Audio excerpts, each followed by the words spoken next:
This is Rob Stone from Fox Sports. Hey guys, this is Cole Liker. Hi, I'm Neil Collins. You are listening to the Unused Substitute. The Unused Substitute. And you're listening to the Unused Substitutes. Get off the bench! Hey there, Little Red Riding Hood, I got a problem and it's complicated. Going through change and I just can't ignore the signs.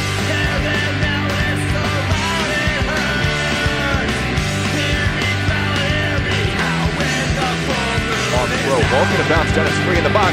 Bicycle kick! Goal! Rowdies! What a play! What a shot! And it's 1-0 Rowdies!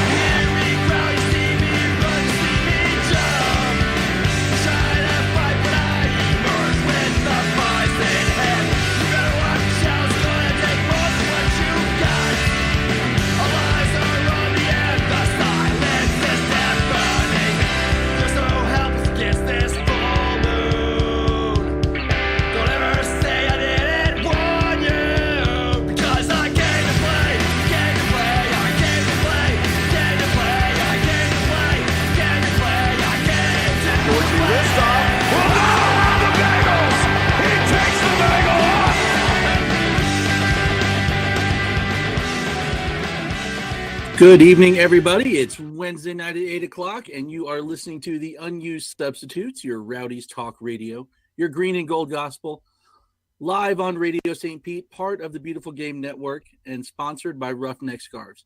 My name is Matt, and on the other end of this line is a person who may well be the new mayor of Newport Richey. Is it Newport Richey or Port Richey? Which one's messed up, Dan? I mean, they're both pretty screwed, but Port Richey is the one with the vacancy currently, but I will not be throwing my hat into that ring. I heard they're just basically doing like just kind of like anybody who wants the job come in and tell us why or something. I believe that was for the council, the city council type deal. I do think there's a special election in April for the mayor. I do know one of the gentlemen running for it. Because now I thought you were going to say you knew one of the gentlemen who previously held the job and doesn't have a position anymore. No, I don't. I actually didn't know them, but I do know somebody who's running to fill the seat in the special election, and I don't know if I can vote for him because I don't think I'm in the incorporated part of the city. I think I'm just not, Port Richey General, whatever. But we'll see. You didn't know the guy in the animal suit, did you? Nope, did not know him. I didn't. Luckily, I have no correspondence. I'm not an acquaintance or friend with any of the wonderful Pasco County politicians in that article. It sounds like you're protesting this really hard. I'm kind of leaning towards you might know these people. I mean, it would be pretty funny if I did, but unfortunately, my life has not been that crazy. Well, it's still early. Sort of. All right, so let's get into it. We're going to talk about the Rowdies road trip last weekend to St. Louis, coming back with a point. We're going to look ahead to this weekend's game against a team that did not exist last year, and I could say you barely exist this year. We'll talk a little bit. I went to training today, this morning, up at Al Lang, and hung out for a little bit and tell you some stuff from there, and anything else that comes along. Oh, my mic is going crazy over here. Yeah, it is. Did it just blow your ears out? No, but I was going to try to adjust the board, but I'm not even going to bother.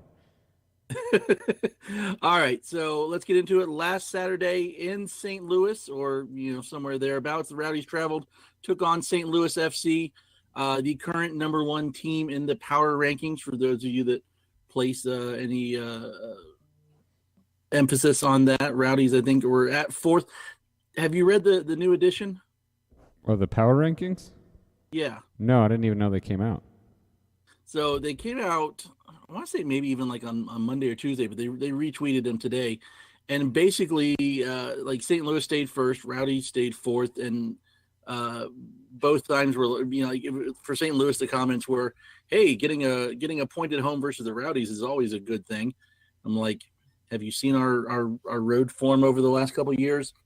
And then for the Rowdies, it was, hey, getting a point in the road's always a good thing, something along those lines.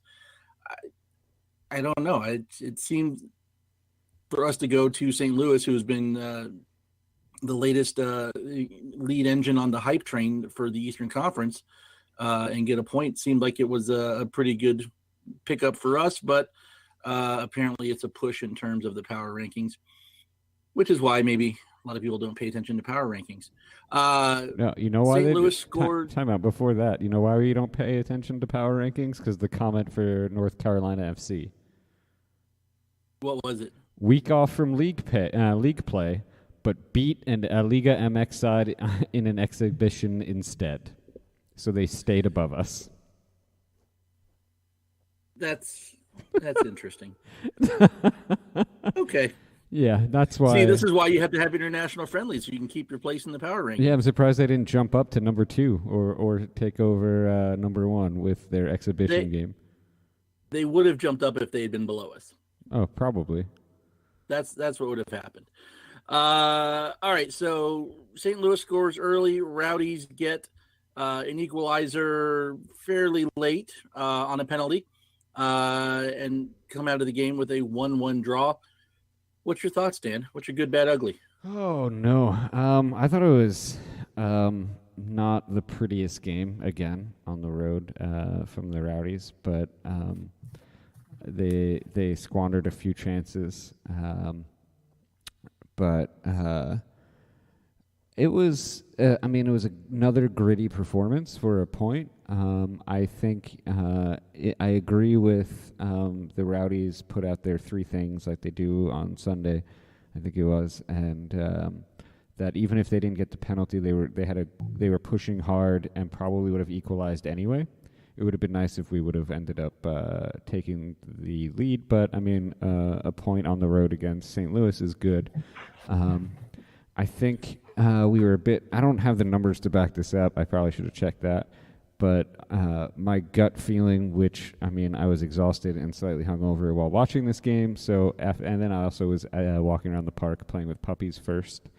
But it felt our passing wasn't crisp. It felt a little sloppy. But it was a good game. Again, I like what I see from this team. They didn't shy away from going down a goal. They kept pushing. There was, I don't want to say, the refereeing was okay, so it wasn't like that, but it was the first real test of, the first real adversity this team has faced, and away from home against a team that, if you listen to our preview last week, like it was said, that Phil said, this team, they play similar styles. They can pack and hold shape and be I can't even talk tonight. What's going on? Jiminy Christmas. They can hold their shape and they're pretty hard to break down. So, it was good to see them working hard. I don't. Let's see. So it was very good. It was entertaining at least, and that's what I care about the most. And a point on the road is good. I'm trying to find the. Well, here I've got the stats pulled up. If that's what you're looking for. Yeah, I'm trying to get over this. Here, this is what I wanted. All right. So looking at the distribution, 76, 372 total passes to 374. Rowdies with the advantage there. 69 long passes, nice to 67 for St. Louis. 76.5% passing accuracy to 75% for St. Louis. 70.6% accuracy in opponent's half to 61.9% for St. Louis. St. Louis with 27 crosses to 14 for the Rowdies and a 25.9% crossing accuracy to 21.4% for the Rowdies.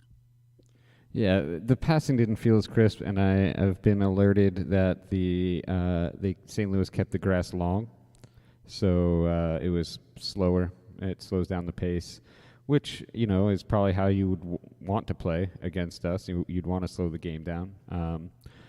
St. Louis has a turf pitch, if I remember correctly. Do they? Yeah, that was one of the things that we asked for. Oh, yeah, that's right. They do. So that explains it there. Turf. Now I lost my train of thought. It was just... I think we started the game jittery, going by. You can, to my eyes, that's probably why we gave away some fouls. So it was an interesting game. I think there's plenty to learn from that. I mean, it also didn't help that the guy who pushed us, especially in our home opener, Barry, wasn't here. But it was decent. I'll take that game. Yeah. But I don't know. I think I don't want to criticize anybody just yet. It's only the third game of the season, so I'll keep that part to myself. It's good seeing, even though Leon only got a couple minutes, getting him some minutes. I would like to say Tejada coming in. He came in for Kone, and no, he came in. Who did he come in for? Allen. He came in for Allen. So he started as striker, Right. and then Neil put him with like a right wing back type deal, and didn't miss a beat, man. That kid, he's got wheels and an engine, and just the versatility of this team is amazing. And then it was just, there was one play I think he missed later in the game. I think Hopino was making a run, and he decided to switch the field instead of playing in Hopino. And I think Antoine was not too happy with him right after that, and rightfully so. But otherwise he had a good game. It was good. Still third game of the season, so we'll see. Yeah, I think overall, if you had said, and I saw some people say this online after the game, if you had told us that after the first 3 games, including 2 on the road, we'd have 7 points and be top of the table right now, that everyone would gladly take it. So overall, yeah, I mean, we went through the passing stats, and it felt to me too like some of the passing was off a little bit. Bad passes or passes going where there were not players. I don't know how much of it depended on, I don't know what the weather I know it was kind of overcast. I don't know if it was windy or breezy out there, if that played a factor in it. But the passing stats were fairly even. And when you take a look at the attacking stats, both sides with 1 goal, both sides with 11 shots, both sides with 3 on target. Rowdies blocked 4 shots. St. Louis blocked 1. Rowdies took 4 from outside the box. St. Louis took 1. St. Louis with 10 shots inside the box as opposed to 7 for the Rowdies. So, St. Louis probably maybe a little step ahead of Pittsburgh in terms of teams that we've played so far quality-wise, being able to get into the box with our as good as our defense has been, and get some of those shots off. And both teams finished with a 27.3% shooting accuracy. But I know there was a thing that they put out in the 3 things of the match that if you look at the stats overall, it seems a fairly even, fairly level, fairly you could almost say kind of boring game as far as shots on target and some of the passing distribution stuff. But there's definitely periods of time where the Rowdies controlled play in terms of time of possession and in terms of keeping the ball in the opponent's half. They had a couple really good chances. I think one ball off the crossbar, and then one kind of wide open net that was missed.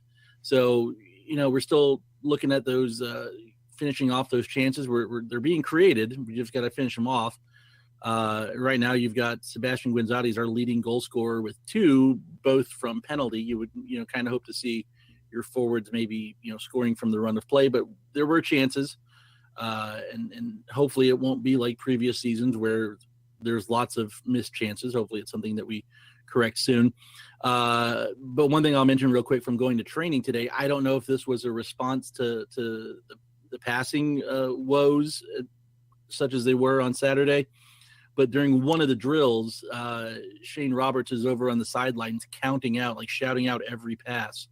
I meant to ask Neil if there was was part of the drill, like, you had to pass a certain number of times before you take a shot, or were they keeping track of which side completed more passes? But it did look like something they were working on today in training. So we'll take a look and see and what comes along later. It's usually, and it's usually they have to pass it X amount of times before shooting. Right. I've seen that drill run a couple times. So, But It was kind of fun too because they had, I think it was Hopino was kind of playing both sides offense.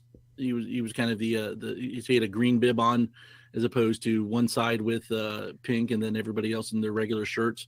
So it was kind of interesting to watch that play out.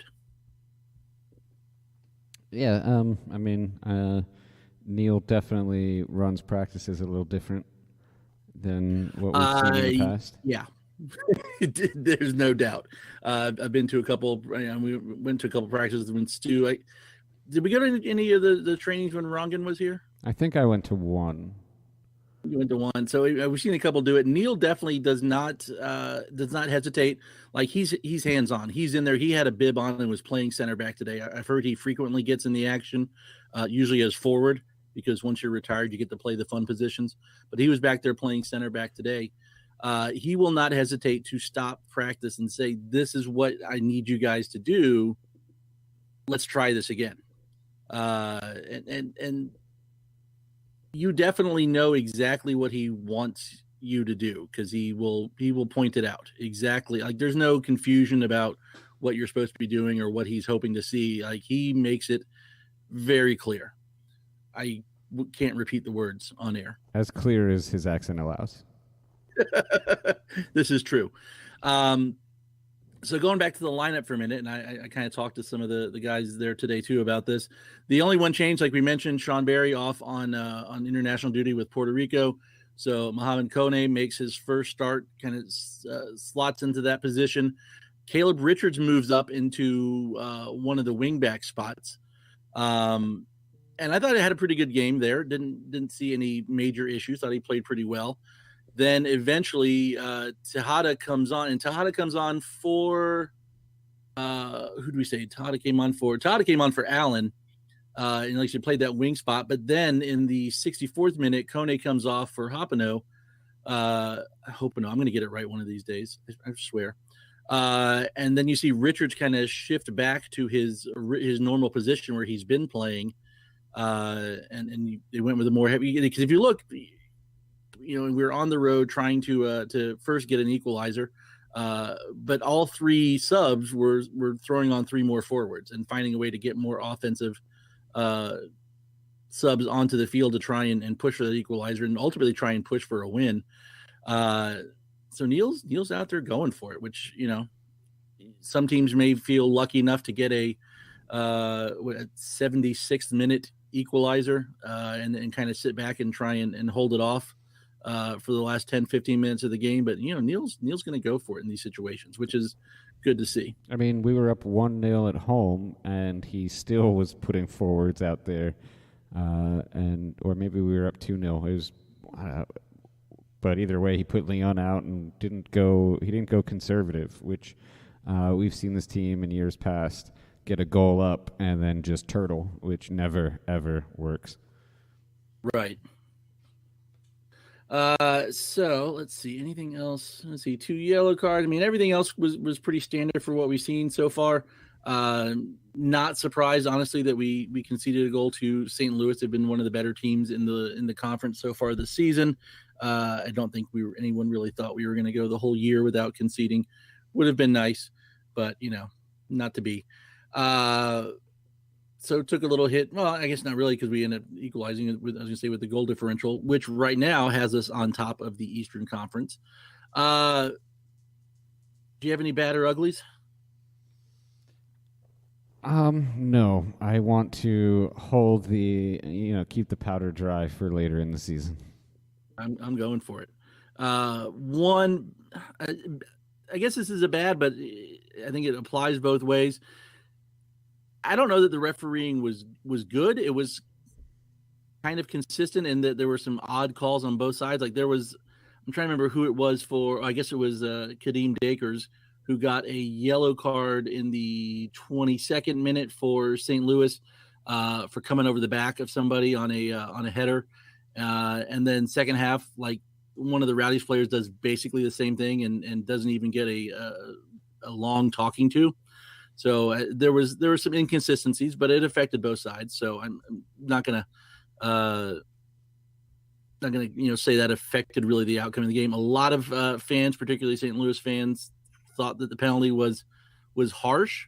I mean, it's definitely a penalty. He heads the ball or chests it first, but then swings around like he's Roman Reigns taking a punch at it. And, he's kind of away from he's where the ball is, but there's not really an attacking player going for it. So you could say it's harsh to give that penalty at that point in the game, but, you can't just put yourself out there like that. And like he just took a swing at the ball and say, well, you got to let that one go. It doesn't work like that. I mean, a handball's a handball, no matter what time of the match. I don't think there should have been too much. Even the announcers were like, said his arm was extended, and it was a handball. I mean, it was definitely an unnatural position. Yeah, you don't want to. If you're the home team, if you're a St. Louis supporter, I can see feeling slightly aggrieved by it because you don't want to concede a late equalizer like that. But it was, unfortunately, it was definitely a handball. I would say it on however that went. But it wasn't. I mean, the refereeing is never going to be great, but it was. It was a typical pro referee game. I am trying to stick to not criticizing them too much. Look, we didn't even have to this week. The announcer did hit that job in the second half alone. True. He got after it. It was one that I was going to joke. Even we're like, hey, calm down, man. Pretty much. Yeah. It all evens out, okay? Just hang in there. Ugly, I'm going to say the camera work. Oh God! Don't even get me. You could. In two different examples. Number one, the white balance on the cameras was so off at the beginning of the game that the Volt jerseys looked almost white. And then the kind of refusal to, and they did it a few times, so I know they had it set up. It wasn't that that they couldn't get to there, but they didn't switch to the camera that was covering the corners. Yeah, you missed a good portion of the game. It was just like, screw it. If it happens in this corner, it's not actually happening. I mean, there was a foul or two that happened down there that nobody got to see. Right. You would just see a free kick come sailing in. It was one of the worst produced games I've ever watched, and we've played 3 games this season, 2 on the road, and both time one was technical difficulties, and then the second was the absolute worst camera work. And apparently the camera that we were watching, the main one, was in the press box, I assume, because it wasn't at center. It wasn't at the center field line, which made it even worse. And it was just, thank God we don't have to go back there, do we? Because that was absolute trash. Well, possibly playoffs. Well, if we do it right, they'll be coming here. Yeah, I mean, as long as we win the rest of our games from here on out, then we've got home field and we're all set. Yeah, exactly. No pressure. Just go ahead and do that. All right. So, anything else about the game? I'm just gonna say that no. I'll wait. Man of the match. Okay, I'll do it now. I'm gonna go with Seba. He's got 2 goals, 2 PKs, and I'm getting the Seba tattoo tomorrow at 7 p.m. So I figure I should give him my man of the match since he's going to be tribute on my arm as of tomorrow. Yeah, I'm taking a look here. As far as anyone else really standing out, I don't. I mean, McCarthy has that nice save right at the end on the corner kick that could have right when the whistle blew, that could have possibly been the winning goal for St. Louis. So I could see that, but yeah, Seba, knowing the game's kind of on the line at that point, the best chance we've had for a goal all day, and just buries it without a second thought. Like that's there can be some pressure in those situations. That's why he's got the armband, I guess. Yeah, and he's gonna soon have something on my arm. he's gonna be the captain of you. It's going on my right arm that has a band on it already. Oh God. You're not gonna go for some balance and put it on the left. I really like the one tattoo on my left arm, so we're just gonna make the right arm a hodgepodge of tattoos. All right, there we go. All right, so our other Eastern Conference wrap up. Other games last week, Eastern Conference, Swope Park hosted Pittsburgh, 2-2 draw. Charlotte hosted Atlanta United 3-3 draw. Did you see how that game played out? Yeah, I saw Adam Martin tweet about it, and then I checked the stats after, and craziness. Well, because Atlanta United has Romario Williams, like the guy who scored a ton for Charleston last year on loan. Like they signed him. Atlanta United signed him, I think, from Charleston when they joined MLS, and then loaned him back to Charleston last year, and now he's on Atlanta too. He scores 2 goals early in the game. Charlotte gets one back, kind of midway through the second half. They get 2, I want to say, in second half stoppage to take the lead, and then Romario gets his hat trick to settle it at 3-3 right near the end of stoppage time. I think I just need to go back and watch like the stoppage time results, because there was something like 3 goals in the last 5 minutes. It's insane. Louisville getting back on track with a 2-1 win over Hartford. This is a New York Arby's 2, 1-1 draw with Nashville. The noticeable thing about that, and I was talking to people about that today at Al Lang, Matt Pickens didn't start for Nashville. Is he hurt? I don't think so. They signed a kid, and I thought I'd read somewhere that it was his first pro start, but it was a kid who had played keeper for Real Monarchs for the last few seasons. And it might be a situation where they're looking to see if he's going to be the guy they signed to go to MLS. So I think he's getting the first team reps right now. Because Pickens was on the bench for that one. Bethlehem Steel hosted Memphis. Memphis is the first expansion team this year to get a victory, 1-0 over Bethlehem Steel. So your current standings, the Rowdies are in first by benefit of goal differential over St. Louis. Both teams have 7 points. North Carolina FC with 6 points. Louisville with 6 points. New York Red Bulls 2, Atlanta United, Charleston, Nashville, and Ottawa make up your top 9. So your top 8 are the automatic qualifiers of the playoffs, and then what is it? The other 2 play each other. Yeah. The 9th and 10th, is that the play-in? Yeah. So right now that would be Ottawa and Memphis. Leading up the not in playoff contention spots right now, all of 3 weeks in. Indy, Bethlehem, Charlotte, Swope Park, Pittsburgh, Loudoun United, Birmingham, hello way down there, and Hartford.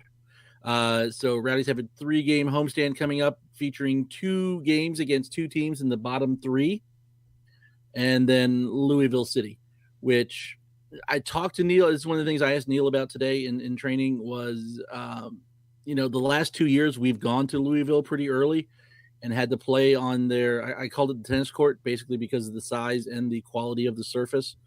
And a lot of people feel that that's kind of Louisville's 12th man. They get a little bit of an advantage because they know how to play on that field.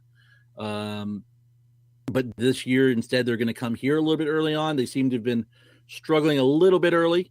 Got a win over Hartford, but that seems like it, hopefully isn't going to be a difficult thing to do, because we've got to do that in 2 weeks. To me, I think it's an advantage to us to have them coming here early. Yeah, I have the fridge magnet, or the schedule magnet on my fridge, and I was grabbing a beer the other day, and I was looking at it, and this on paper, these first 6 games of the season are pretty favorable to us. And especially with those first 3 results, the 2 wins and the draw, and then coming home and playing 2 expansion teams here, and then having Louisville come here, and then getting like a break, which I don't like early season breaks, but other people have, either had late starts or have already also had a break. So it sets us up quite nicely for the first part to get some momentum, and then, rest a little bit and prepare for some other, more difficult opponents. Not saying Louisville's not. They'll probably be the next big test, but it is home. So it's going to be interesting. My thing is, it's a little different in soccer because you have a week to prepare for virtually everybody, but that kind of makes Hartford feel like a trap game. Yeah, I can see that. But I don't think so, like I said, because you have a week to prepare for everybody, so you don't have to worry about a short turnaround for Louisville and their heads being there. These guys are professional. Neil will have this team, especially this early in the season. But Hartford worries me for that reason. But it's pretty favorable schedule for us going early. If the rest of the rest of the schedule is pretty favorable, and that we don't have any long road trips, right? Like I think the most we had were maybe 2 games in a row, road games in a row. Yeah, this upcoming homestand is the only 3-game stretch of either 3 on the road or 3 at home of the season. Yeah, you would think I could just change my tab and look at it, but There's that. Yeah. So we'll say, it's early on, but to be in this position with a chance to get some more results, and you can look at these other 2 teams and say you might even have a chance to build your goal differential a little bit, which could be handy at the end of the season. It's a nice spot to be in right now. Yeah, I mean, we don't play Louisville away until September, the end of September. That's weird. That's not bad. That's going to be a big by the time that rolls around, that's going to be a big game. Probably. I would like to think we feeling. have a pretty good cushion by then. But, I mean, it's the schedule. I mean, obviously on paper and things, it depends on a lot of things, but it's not a bad schedule. No. All right. So anything else about the Eastern Conference we want to talk about besides, that we rule? I was just going to say, I would like the rest of the BGN podcasts of the Eastern Conference to let us know how our butts look. I'm actually going to talk about that kind of in a second. So like I said, actually, I'll just throw it in there since you talked about it. That they're doing the BGN Cup this year, right? No, what's that? It's just let me read their copy of it. It's on the website. And I think there's been more clubs added since then. So basically, they're doing a year-long competition between both conferences for clubs that are represented in the network. So the format for this cup will be simple league setup, playing everyone else in your conference twice, home and home, for a total of 22 matches in the East, 24 matches in the West, just between the teams with podcasts. Only matches between clubs represented in the Beautiful Game Network will count. For example, Bethlehem and Pittsburgh would count, but Ottawa and Pittsburgh would not. 288 BGN Cup matches stand before us. Whichever side tops their respective conference will win that conference's BGN Cup, and East and West Cup will be awarded. Next, whoever advances further of the Conference Cup winners in the playoffs with tiebreakers if they exit the same round, going to whoever scored more goals in the round, will win the overall BGN Cup for the year. So we currently are sitting on top of the Eastern Conference Cup. 3 played, 2 won, 0 lost, 1 drawn, 7 points, and ahead of St. Louis on goal differential. The current Eastern Conference standings are us, St. Louis, North Carolina, Memphis, Atlanta, Charlotte, New York, Nashville, Charleston, Indy, Bethlehem, and Pittsburgh. Our friends from Birmingham have just been added, so welcome to them, first of all. Secondly, enjoy the bottom of the BGN Cup table. Or maybe they're not going to count them because they just joined. I don't know. But we could win the league and the cup this year. Okay. Only the cup would be the BGN Cup. Since we're gonna do, I just want to know, do we get like an actual trophy to hold on to? I hope so, but I have an idea. We're trying to do BGN. Wait, are we getting tattoos if we win this? No, God, no. I'm not doing any bets like that. I'm not making any bets. I have a segment idea or a separate podcast. I have a segment idea. If we're going to continue to try to do BGN interviews for pregame listenings, I think we need to have a trash talk segment. Oh, I think so. It's not live. It's not on Radio St. Pete, so we can just mark it explicit and we can have fun. Right. And we can have fun. The BGN Banter Cup?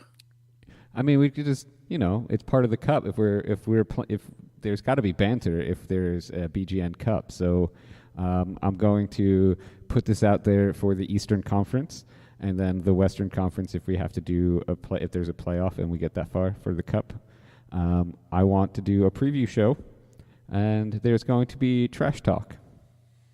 Which means, so for this weekend, we've got to be Charlotte fans because St. Louis is right behind us, and St. Louis plays Charlotte. We don't want them jumping ahead of us. They could do that even with a draw. So, Charlotte, let's get your act together. Ben, Soccer Goose, come on, let's get a result here this weekend. All right, guys. Yeah, let's do it. Maybe we should get tattoos. I'm getting a tattoo. I don't need. I'm already getting one. I am not making any more deals with you people. I'm just going to sneak that in there and to get you to go, okay, and then wait, what? No, not again. All right, so this morning I got a chance to, because I'm on spring break this week, so I'm just kind of hanging out. I got a chance to go up and visit Al Lang while they were doing training today, talk to some of the guys and talk to Neil afterwards. First off, I did see the horrible, dreaded beginning of the end pitcher's mounds that have been installed at Al Lang. So that little back area where the old practice diamond and then like the batting cages and like where the old Rowdies Den sign was. Yeah. Remember how it looked like a miniature Lockhart? Yeah. I know they. Like, it was all overgrown and disgusting. Like it's beautiful now. It's cleaned up. The Rays crew came in and took care of that, set it up. So the pitcher's mound are way off to the left. And they literally take up like 10% of the space. I didn't even know those were the mounds. They're like covered with a tarp or something right now. Mike pointed out and said, yeah, there's the mounds people were freaking out about. But the rest of the area is used for like there's enough space in there to do like an 18-yard box. There's a gold, like doing a little short side soccer field in there. They were doing their warm-ups in there today because they wanted to save, the turf at Al Lang as much as possible, but didn't want to go all the way over to USF St. Pete to do the warm-ups and then come back. So that finally, like that entire area, like all the land at the stadium now is being utilized, which is cool. Well, they should rip up glad to see that. They should rip up the grass and put turf down so they can practice a little bit on turf. Let's see, they can just go do that at the Trop. Yeah, but you can do it outside on the turf and. Because you could even do it at the Trop during a Rays game because the openers and the pitching staff are so good that you're not getting any balls deep in the outfield. Sorry, just the way you phrased that. Sorry. Oh, because I connected two words. Yeah, caught me off guard. Sorry, I'm a child. I'm a child. I think we just found an episode title too. Oh God. Anyway, season opener for them tomorrow.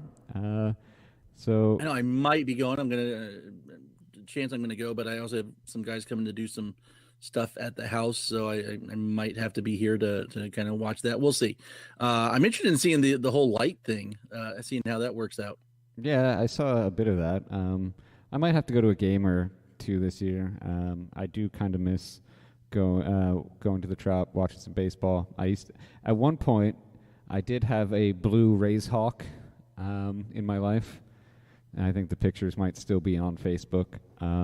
Somewhere out there. Yeah, I used to travel for the Rays. I've been to Baltimore, Boston, Texas, Miami. That might have been it because then everybody got married. But so you were a Rays ultra. Yeah. We had bottles thrown at us in Baltimore.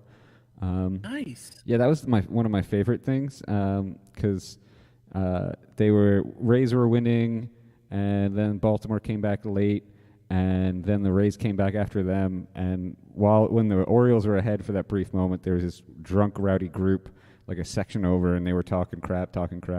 And when the Rays took the lead in the eighth, they got up to start leaving, and this old guy behind us, quiet all game, had his book, keeping stats, just whispers, "It must hurt when you fall off the bandwagon." And my drunk friend gets up and just yells, "It must have hurt when you fell off the bandwagon." And bottles just start flying over our head. Oh, God. So screw Baltimore. How long ago was that? Ooh, buddy. Probably like 8 years ago. Yeah, make you feel old for once. Yeah, like probably 8-9 years ago. Nice. Because I went to Camden Yards. When was that? When Liverpool was there? What was that? Like 5 years ago? 6 years ago, maybe. I think that might have been 6 or 7 as well. 6 or 7. Like that Camden Yards is still my best ballpark experience in a major league ballpark, which admittedly includes like the Trop, wherever the Marlins used to play before they opened their new stadium, and then Fenway and Camden Yards. But I don't think anything's in the top Camden Yards. I loved Fenway. Where did you sit? I don't remember. We were undercover. It was freezing, so the small seats and everything were nice because we were all pretty much cuddled together. Yeah, see, I was like in the outfield, which were very small seats, but like I don't think they've been replaced since the stadium opened. Yeah. It was not very comfy. Was not a big fan of that one. I liked like the Boston area, but I dug Camden Yards just as a stadium by itself. And I mean, it didn't hurt that I was like third row behind home plate. For that, it was pretty good. We were sideline, but we've turned into a race podcast all of a sudden. An AL East podcast. Well, you know, we gotta throw a little promo in there for the Overlords. Yeah, I mean, there is a new Rays podcast from one of our good friends, Brett. He does I think it's Raise Your Voice. Yeah, I may have come up with that title. I can't remember. I may have like suggested part of it, and he ran it from there. I can't remember exactly how that turned out, but I know part of that's my fault. So, I mean, if you are interested in baseball and specifically the Rays, you should give that a listen and then you know.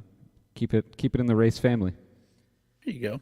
I mean, honestly, there's more to talk about with the Rays than there is the preview for this weekend's game. True. Who are the Rays? I could just Google this. I have a computer right in front of me. Who are they playing? Yeah. Astros. Oh yeah, that's right. Opening series. That's a good opening series. Yeah, it should be pretty good. But yeah, going into we'll do the preview here real quick because it'll take all of about 13 seconds. Oh no, I was just starting the training stuff. Yeah. So Hato, first of all, is having the time of his life coaching. Just listening to him, like just hearing him talk to the guys, like he's loving it. And we're like I talked to a couple of players. We're gonna save some of the stuff. It's gonna be written up mostly in the bench. We might have some of it to play next week.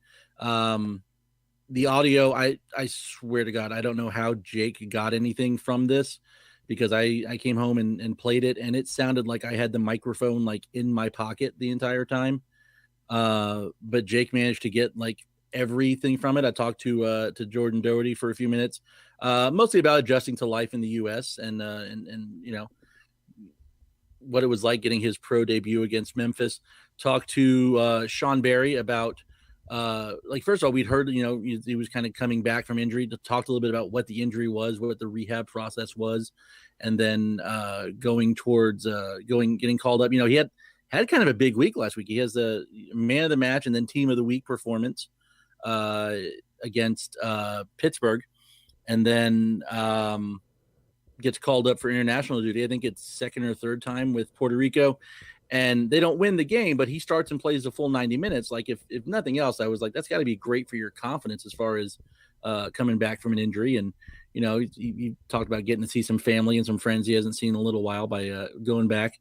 I meant to ask him, you know, just kind of, you know, what the situation was like in Puerto Rico, because it apparently very few people at higher levels give a damn about it. So thought maybe I'd ask and find out. And then talk to Neil a little bit about how results have, you know, the difference between results so far and his expectations, how close they are to being the team that he wants to see. But it's a fun experience watching them work. Especially some of these guys, there's a lot of guys on the roster so far we haven't seen play yet. Guys like Ryan Felix and Jamie Siage, like he was still doing some rehab work on his injury, but I heard he might be available for this weekend. I think they said probably the only one that might be out would be Malik with his shoulder injury. But it's, you know, getting to see some of these guys play that we haven't seen play. I sent you guys a message about it. Poku had a little sequence where he had a little step over on the ball and he's kind of over near the water, the bay side of the pitch, and then sends a pass over on the outside edge of his foot, and just drops it directly into the path of one of the wingers coming up the line. Like, it was just beautiful to see. So, when he gets a chance to get out there, he hasn't, he played, he's been on the bench for I think the first 2 games. When he gets in there, there's still so much talent on this team as far as the depth that I think we're in a lot better situation we have been in previous years. I think we've said that every year. Well, this is going to be the year they prove us right. I hope so. As long as there's not 5,000 injuries and people retiring in the middle of the year and all that kind of stuff. Yeah, I mean, I'm ready. I do feel like this is a deep team, and just from what we've seen from the guys, I mean, in the Florida or the Suncoast Invitational or whatnot, there is plenty of depth, and like Neil said at the kickoff thing, that it's headaches. There's competition at every spot, and it's an adventure. It's basically choose your own adventure to picking this lineup. But we got a good group, and they seem pretty much on the same page going forward. And I have faith that Neil will keep everything balanced and keep this team firing on all cylinders. Yeah, because hearing him yell in practice is I need him to come into my class and say some of the things that I'm thinking that apparently he can say. Again, because like with his accent, no one really knows what he's saying. They just know he's yelling. So I might have to have him come in sometime. What's the Great American Teach-In? I gotta look that up and see, because I think it's coming up soon. Yeah, you should see if you can get him in. Have Neil come yell at the kids for a little bit.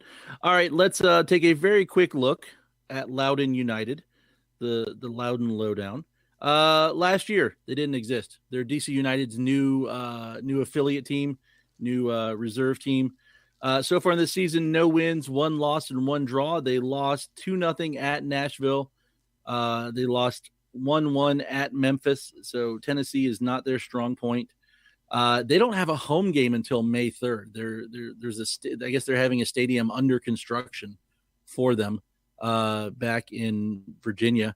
So they've got, I think it's their first 5-6 games they're on the road for, and we're kind of right in the middle of that road trip. I actually couldn't even get a great idea of what their roster is, because what's on their website and what's listed elsewhere doesn't match up. They don't have a ton of guys. They've got a lot of DC United like reserves and I think some homegrown players assigned to them. There's no, like fringe guys from the main roster whose name might ring a bell. They're coached by Richie Williams, who did some work with the U.S. I want to say U18s and U20s possibly a while back. He's been an interim coach. He's been an assistant coach at several different levels for a while. But there's really nothing out there on them other than they have not been very good so far by their results and the goal differential. So let's jump to predictions. What do you say? I'm going to go with 2-0 Rowdies. I'm riding a streak right now because I've gotten the last 2 games right. So I'm kind of nervous right now about picking this. I'm going to say 3-0. All right. Did you see the comment in Power Rankings about this? This is what worries me. No. The comment for Loudoun was that 538 gives them a 4% chance of winning at Rowdies this weekend. So a 96% chance that we don't lose. Oh well. I feel like we're jinxed. Yeah, me too. I saw it and didn't want to say it, and then I think it was Cundiff posted it like a few minutes after, and I was like, okay, great, now we're screwed. But we'll see. We'll be out there on Saturday. Looking forward to it. Looking forward to a good time. You said 2-0. I said 3-0. We'll see what happens. Anything else we need to throw out there? No, I think we're good to go. I will be there, obviously, with a new tattoo. Can we punch you in the arm by Saturday? Is it going to be healed enough to do that? I mean, it's Just going to be randomly punch you? it's going to be on the inside of my bicep. So if you can somehow be like, if I keep my arms at my side, it'll be pretty hard to punch me in the tattoo. That sounds like a challenge. Yeah, just please don't punch me. I don't have use of my right arm right now anyway because I smacked it. I was trying to wire up something today, and then when I cut the wire, was stripping the wire gave, and my elbow slammed into the corner of a power box, and my elbow's swollen, and I can barely use my arm. So let's not beat that arm up anymore. All right, so let's do this. Instead of punching Dan in the arm, can they just slap you in the face? Why are we? Just hug me. Just give me a hug. I'll accept hugs. One night only. You're no fun. I'm going through enough pain for this podcast. You won't eat the Pete pizza, and you won't let random strangers slap you in the face. I mean, what is even the point? I've eaten poutine. I've eaten nachos. I'm getting a GD tattoo. I don't know how much more you want me to give. You haven't bled yet, Dan. I'm going to be bleeding tomorrow. I'm going to be bleeding tomorrow. Well, that doesn't really count, though. Yes, it does. I'm getting stabbed with a needle for like 2 hours. Okay, so you're getting acupuncture for the Rowdies. That's great. I mean, I have 1, 2, 3, 4, 5 other tattoos, but I was gonna say this isn't like your first tattoo where it's No. like you have no idea what you're walking into it, or you're like breaking some lifelong vow never to get inked. True. You're just using it as an excuse to get more ink. Honestly, if I had other things I wanted, but we'll go with this one first because I made a deal, and a Lannister always pays his debts. Oh, very nice. All right, let's wrap this up. We love yous. What you got? We're gonna go to good old Shane Roberts down there. Okay. It's his birthday, Oh, so happy birthday to him. They didn't even make a big deal of that at practice today. I'm going to throw it out to, I got the heads up. I haven't had a chance to listen yet. But the Liverpool Tampa Bay supporters group, who we've been up there and watched games with them in the past. I gotta get back down there, man. I know. I need to get up there again, or convince him to add Shamrock as a Sarasota bar, and then go down there. But apparently gave us a shout out in their podcast, so appreciate it. They're having a gathering on Saturday for the game, so we'll have to swing by and go see those guys. It's nice having all of our teams basically at the top. I mean, Liverpool's still top of the table, right? International break's thrown me off. I haven't paid attention. I think so, but I crew. think Man City has a game in hand. I didn't ask about that. We'll just leave that out. The only thing that matters is that both of our teams are top of the table right now, right? Yeah. And Norwich too. True. Damn, it's good to be us. Hold on, close this. Yeah, they have a game. Wow, we've played one game more than most of the table. Yeah. That's BS. That's all right. It's all right. City still has to go to Old Trafford. Yeah, I Neil's United is going to take them out for us. If City draws, we're still a point ahead. Yeah. There's something. Do they play this weekend? 30. Maybe. I'm trying to look. No.